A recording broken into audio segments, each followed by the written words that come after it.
Follow along as we build a fitting tribute to the Land Rover Defender. This series is brought to you by LR Centre Limited and Frost Auto Restorers. And SIP Industrial Products. This week we're finally painting the underbody components as promised in the last episode. Also, for the first time in months, we've actually rebuilt something. Exciting progress. This Frost Extreme chassis and frame black covers really nicely. It's very tidy paint, good quality product to work with, and it just gives really good coverage. Also, the benefit of hanging parts from this clothes rack is that the wire can be used to move the part around, so then we can hit it from all angles because painting is very much line of sight.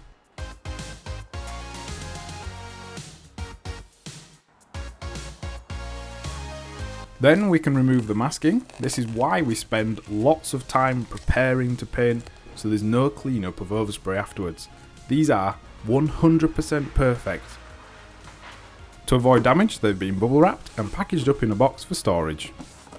We've collected the axles from the shop blasters as well as the bulkhead, and they are looking very good. No rusting through and the metal is in tidy condition. The bulkhead too is looking good, just a little cleanup, and the B pillars need a little welding, not anywhere near as much work as I'd previously thought though. I took the opportunity of some nice weather to add a bit of weather sealing to the workshop doors. This will cut down the amount of silt that's blown into the shop when we are doing much more painting. Now we're prototyping a simple spray booth. First off, the floor needs to be swept to keep the inside of our booth dust free. Then, using 22mm overflow pipe obtained from my wife, she's a plumber, and a load of fittings, we mocked up a booth. First off, I laid out the basic frame, then made the two sides from the pipe. These were then connected with 4 pipe lengths. The fit is spot on, so we didn't use glue, with the added benefit of being able to pull the booth all apart again as required.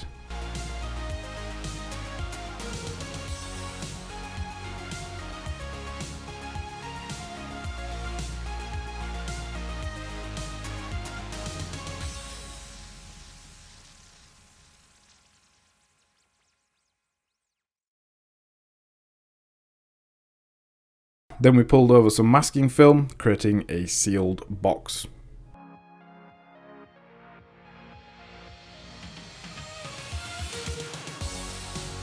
Duct tape was used to hold the sheets together. The whole booth cost less than £40 in the end. This would be much cheaper if you have a spare radiator fan laying around that's used as the extractor fan. The radiator fan was mounted into a very simple surround made from a scrap piece of plywood.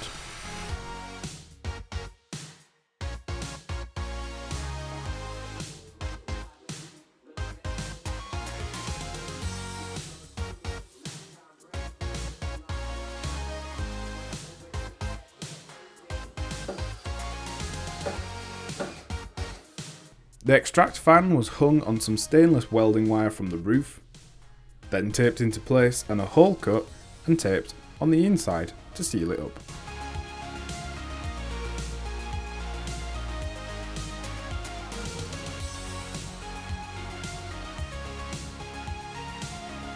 Then, using a paper filter from an oven extractor fan, we made a simple filter.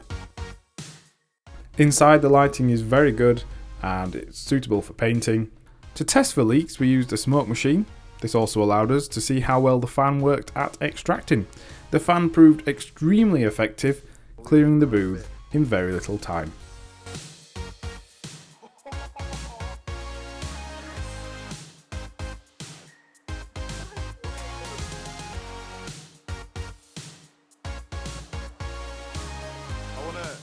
The axles needed a little further cleaning before they could be painted. Any shot blast media left in the axle casing could turn the diff oil into a destructive grinding paste. Therefore, it must be 100% clean.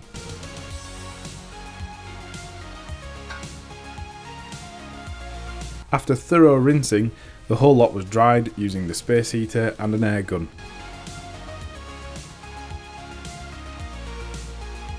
Then using solvent wipe on all surfaces, including stuffing a solvent soaked rag down the axle tube to clean the internals.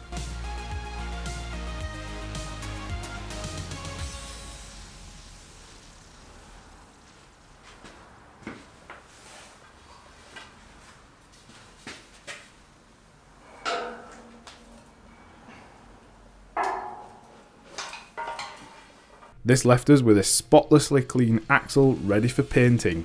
First off though, the final drive casing to axle studs need to be refitted. An easy way to do this is with 2 nuts or a socket and then just using the top nut to pull the stud back through. The final drive mating surface was cleaned thoroughly before adding RTV sealant around the mating surface.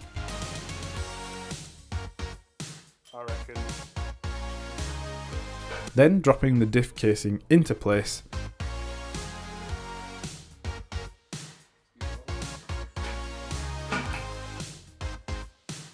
Then I added some copper slip on the 3/8 UNF nuts and bolted them up and torqued them up.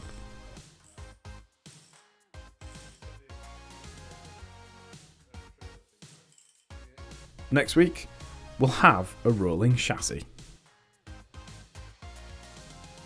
We hope you've enjoyed this episode of FunRover TV.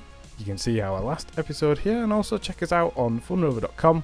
We are at FunRover on Twitter and Instagram, and we're also on Facebook.